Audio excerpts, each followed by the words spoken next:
Ebyona Bishop Katonene avugamiriza bari nyumwe bazyo akanisa ya Kigondo Church of Uganda omusaba Deacon wa Nombe Gomborora Nikakanjo District Nibushenyi aho mwahore owahumure Reverend Bakundine Wilson hamwe n'umukundwa we Maria Bakundine bene bajaguza emyaka 58 iba mazire ombushwere oburkwera njangwe kiretire abantu aba okumara emyaka egiyona nibakundana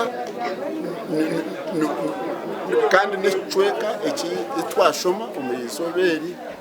cyagira ngo ibanza ryona twakugizere n'ibanza ryo gukunda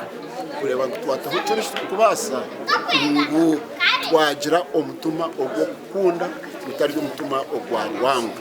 Bishop Katonene agarikire yahereze minyeto nabo abakiri bato omushwere obukodyo binokozesa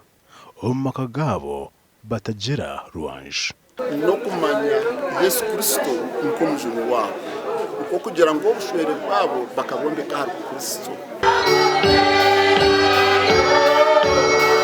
Aba bintu bajaguza imyaka 58 nabonjire bagamba obukodyo obakozise obabasise kuguma mu rukundo ehambere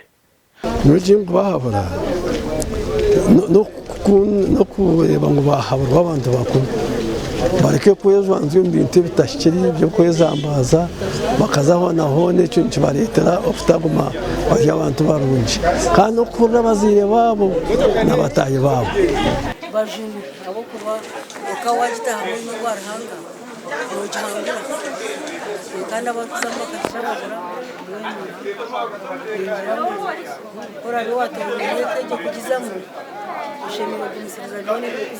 kandi n'inyeto ebirebe nimureba aroxis karagomana konga gokurura muri Yesu okureye n'amani marungi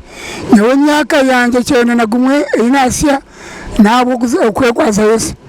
kandi kanywana na Yesu ni mwana wanjye munonga. Reverend Bakundine akahereza mu kanisa ko muburizi hamwe ko mwahore iki akakikora okumara emyaka erengera o 50 Gasha kwa Michael atwakire aba TV West.